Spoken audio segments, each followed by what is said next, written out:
اب مشرکین مکہ نے جب مدینہ منورہ میں پھر وہ گریلا جنگیں اور چوریاں اور ڈکیتی کرنی شروع کی، تو پھر رسول اللہ صلی اللہ علیہ وسلم نے، ظاہر ہے کہ یہ اللہ تعالیٰ کا ہی حکم تھا، تو یہ دیا گیا کہ چلیں پھر اب ان پہ چیلنج یہ کر دیں تاکہ یہ مدینہ منورہ پہ حملہ نہ کریں، کہ مشرکین مکہ مکرمہ کی یہ تجارتی قافلوں کو روک دیجیے۔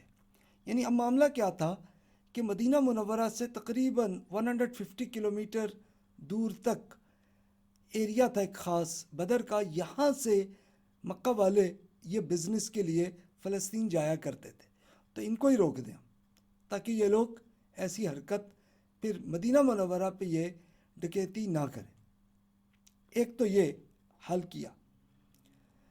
دوسرا یہ ہوا کہ دیگر قبائل کے لیے عسکری مہمات یہ رسول اللہ صلی اللہ علیہ وسلم نے کی، کہ آپ خود یا اپنے صحابہ کرام رضی اللہ عنہم کو بھیجا کہ آپ جائیے اور ان قبائل کے ساتھ جا کے ان سے یہ دوستی کے معاہدات کریں، اللہ کی دعوت پہنچائیں، قرآن پہنچائیں، اور ساتھ ساتھ ان میں ایسی ہیبت بھی آ جائے تاکہ اتنی بڑی تعداد نظر ان میں آئے تو وہ ہم پہ حملہ نہ کریں، اس طرح کا ڈر بھی لیں۔ تو چلیں اور قبیلے جو مختلف قبائل جو ابھی مشرکی تھے، تو چلو وہ مدینہ منورہ پہ حملہ نہ کریں، تو ایک یہ حل رسول اللہ صلی اللہ علیہ وسلم نے ایسے بھی کیا کہ چلو سب سے بڑا چیلنج تو مکہ مکرمہ سے یہ آ رہا تھا کہ جو پہلے صحابہ کرام پہ ظلم کر رہے تھے، اب وہ چاہ رہے تھے کہ چلو یار ہم یہ مدینہ منورہ پہ ہی آ کے ان پہ حملہ کر لیں۔ تو تب آپ یہ دیکھیے کہ یہ ایریا تھا سفر کا، یہ دیکھیے سمندر کے ساتھ ساتھ سفر کرتے ہوتے تھے یہ لوگ۔ اب یہاں سے یہ اوپر آپ دیکھیے تو یہ فلسطین کا ایریا ہے، وہاں سے نیچے یہ چلتے چلتے آتے آتے یہ ایریا مکہ کی طرف جا رہا ہے۔ اچھا، بیچ میں یہ بدر، یہ اس زمانے میں شاید چھوٹا سا یہ کوئی ایریا ہوتا ہو یا نہ ہو، لیکن آج کل یہ چھوٹا سا شہر بن گیا، اور مدینہ منورہ سے لے کے یہاں تک یہ ایریا تھا۔ تو اب ہوا یہ کہ مکہ مکرمہ کے لوگوں نے ایک پورا چیلنج یہ کیا کہ 1000 افراد کو لے کے انہوں نے کہا کہ ہم چل کے ہم مدینہ منورہ والوں کو تباہ کر لیں، اور رستہ یہی تھا ان کا۔ آتے آتے وہ بدر پہ آ گئے۔ رسول اللہ صلی اللہ علیہ وسلم کا یہ تھا پلان، آپ کے 313 ایسے لوگ ہی ملے کہ جو جہاد کر سکیں، جس میں انصار اور مہاجر سارے تھے، اور اس ٹائم پہ قریش کا ایک پورا قافلہ آ رہا تھا۔ تو اصل میں کہ یہ بھی تھا ان کو مکہ والوں کو، یار یہ ہمارا قبیلے کو نہ، ہمارے یہ جو قافلہ اس کو نہ روکیں، تو چلو اس لیے وہ بھی آئے۔ تو اب وہ 1000 اور 313 یہ وہ واقعہ ہے کہ جب جنگ بدر ہوئی تھی، بدر کا یہ ایریا ہے کہ جہاں پہ یہ جنگ ہوئی تھی۔ اچھا، اب اس میں 1000 تو ان کے تھے جو مکہ سے آئے، مہاجرین کے کچھ 100 کے قریب لوگ تھے، جس میں جو بڑے اچھے جنگجو حمزہ، علی، بلال، پھر اس کے علاوہ عمر رضی اللہ عنہ، یہ زیادہ ماہر تھے۔ اچھا، لیکن رسول اللہ صلی اللہ علیہ وسلم نے صرف مہاجرین کو فرمایا کہ آپ یہ جہاد کے لیے چلیں، تو انصار نے ان کے سعد بن معاذ رضی اللہ عنہ نے یہ ریکویسٹ کی کہ یا رسول اللہ آپ اپنے مہاجر بھائیوں کو فرما رہے ہیں، ہمیں آپ ارشاد فرمائیں، اس لیے کہ ہم کوئی بنی اسرائیل کی طرح کے لوگ نہیں ہیں کہ جنہوں نے یہ موسیٰ علیہ السلام نے جب جہاد کا یہ کہا تھا تو انہوں نے کہا تھا کہ جناب آپ اور اللہ مل کے آپ جا کے یہ جہاد کریں، جب آپ جیت جائیں گے تو ہم بھی آ جائیں گے۔ کہا جی ہم تو عمر بن سعد بن معاذ رضی اللہ عنہ نے یہ کہا کہ یا رسول اللہ ہم ایسے نہیں ہیں، ہم آپ کے ساتھ پوری طرح، ہم آگے اور پیچھے اور سمندر کے اندر بھی اور خشکی کے اندر ہر طرف یہ جہاد کریں گے۔ تو رسول اللہ صلی اللہ علیہ وسلم نے بہت پسند فرمایا اور ان کو بھی کیا۔ تو یہ 213 انصار تھے تقریباً، ایسے لوگ تھے۔ تو یہ ٹوٹل 313 ہو گئے. اب یہ بدر کی طرف آئے. مشرکین کتنے؟ ان کے مین لیڈر ابو جہل، امیہ، عتبہ، شیبہ، یہ لوگ شامل تھے. ابو لہب بھی سب سے بڑا دشمن تھا، لیکن وہ نہیں آیا تھا اس جنگ میں. اچھا وہ کیوں نہیں آیا تھا؟ اس لیے کہ اسے یہ ایک خطرہ تھا کہ یار یہ میں جاؤں تو میں کہیں مارا نہ جاؤں، کہ یہ محمد جو کچھ کہتے ہیں نا بات ان کی ٹھیک ہوتی. حالانکہ ان کے اپنے بھتیجے ہی رسول اللہ صلی اللہ علیہ وسلم تھے. تو ابو لہب نہیں آیا، لیکن اس نے پھر لیکن یہ لازمی تھا نا کہ ایک قبیلے کے ساتھ وہ بھی آئیں. تو اس نے یہ کیا تھا کہ ایک افریقی کو، ایک غلام کو کہا کہ اتنے پیسے دیے کہ تم جا کے میری طرف سے یہ جنگ کر لینا. چلو جس بہانے سے میں بیمار ہوں، بہانے سے بچ گیا. بچا وہ بھی نہیں. اب انہوں نے یہ پورا اعلان کیا کہ جناب یہ جنگ ہے کہ جس میں جو جیتے گا وہی حق پر ہے، اسی کا دین صحیح ہے اس پہ. تو اللہ تعالیٰ نے ان کے اس چیلنج کو خود قبول کیا کہ ٹھیک ہے بھی، جو بھی جیت جائے، جو قوم بھی یا جو اس میں لشکر جو بھی جیت جائے گا وہی حق پر ہوگا، اس کا دینی حق پہ ہوگا. تو یہ اللہ تعالیٰ نے کیا کہ ٹھیک ہے بھی، بالکل تمہارا چیلنج بالکل صحیح ہے، چلو آ جاؤ پھر. اب جنگ ہوئی. اچھا اس وقت رسول اللہ صلی اللہ علیہ وسلم نے باقاعدہ بتا دیا تھا کہ فلاں فلاں فلاں آدمی، ان کے نام باقاعدہ اپنے زمین کے اوپر ایک یہ کر لیا تھا کہ یہ یہاں پہ مرے گا، یہ یہاں مرے گا، جیسے ابو جہل، امیہ وغیرہ وغیرہ.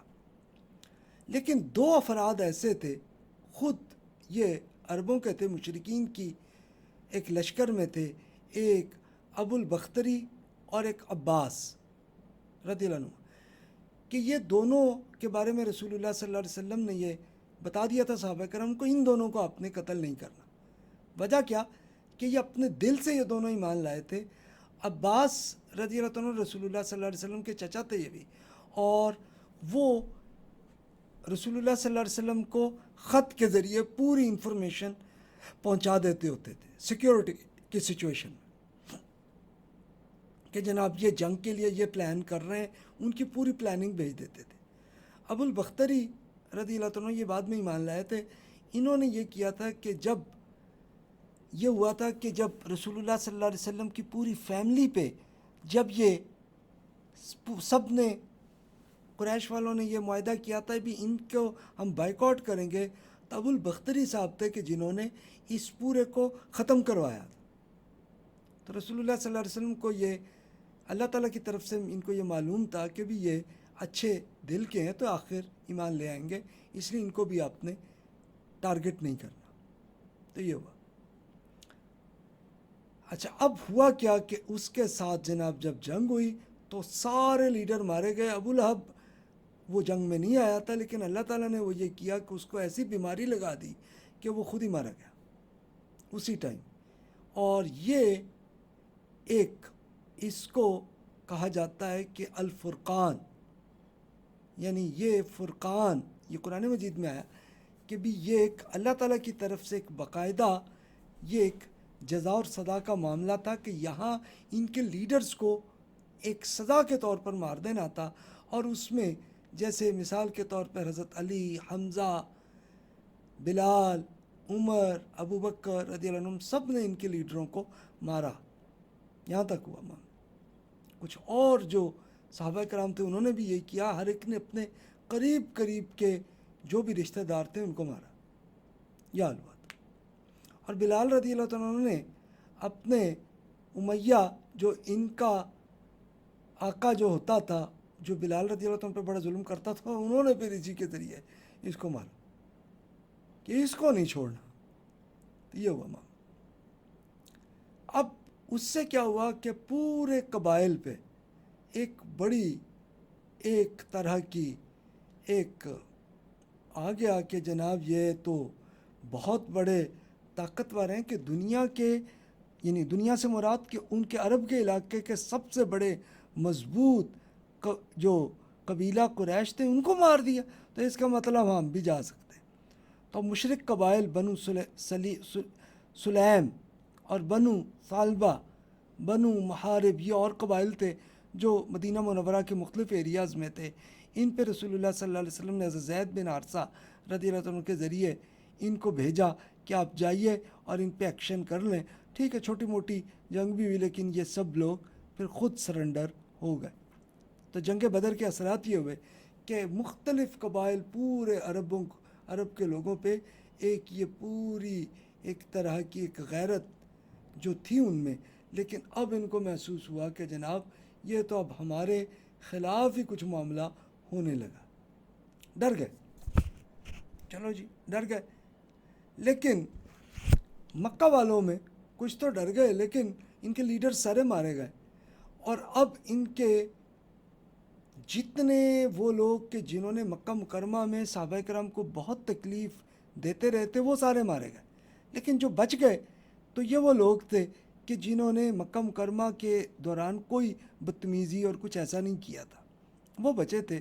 تو ان میں ابو سفیان ہی باقی تھے جنہوں نے کبھی بدتمیزی نہیں کی تھی، کبھی کسی کو تکلیف نہیں دی تھی. لیکن اب وہ مکہ کے لیڈر بن گئے، تو اب اپنی ایک طرح کی اپنی قبیلے کی طور پر دوبارہ ان کی ایک فتح حاصل کرنے کے لیے انہوں نے اگلا پلان کیا. اچھا اب یہ دیکھیے، یہ بدر کا یہ پورا ایریا ہے کہ جو آج بھی موجود ہے. یہ گوگل سے میں نے سرچ کیا، یہ دیکھا، میں خود بھی دیکھا میں نے ایریا. یہ پورا ایریا ابھی تک ایسے رکھا ہوا ہے کہ جس کو شہداء بدر یہاں پہ دفن ہوئے. یہ صرف 14 صحابہ کرام تھے جو شہید ہوئے، اور 70 ان کے لیڈر مارے گئے، اور 70 قیدی آئے، اور باقی سب کے سب تو پھر بھاگ گئے، اور انہوں نے کہا اگلے سال ہم پلان کریں گے. تو پھر یہ ہوا کہ جو قیدی تھے ان پر رسول اللہ صلی اللہ علیہ وسلم کو اللہ تعالیٰ نے حکم یہ دیا کہ جناب آپ نے ان کو قیدیوں سے آپ کچھ رقم لے لیں، کچھ سروس کروا لیں ان سے، اور پھر یا ان کو خود چاہیں تو آپ ان کو آپ محبت کے طور پر ان کو آزاد کر دیں، چھوڑ دیں ان کو. تو رسول اللہ صلی اللہ علیہ وسلم نے یہی کیا کہ جس نے کچھ فائنینشلی اسٹیبل تھے ان سے کچھ رقم دی، آزاد کیا، اور جن کے پاس نہیں تھے ان کو کہا کہ بھی تم صرف اتنا کرو کہ تم بچوں کو، ہمارے بچوں کو وہ طریقہ سکھا دو کہ کیسے لکھا جاتا ہے.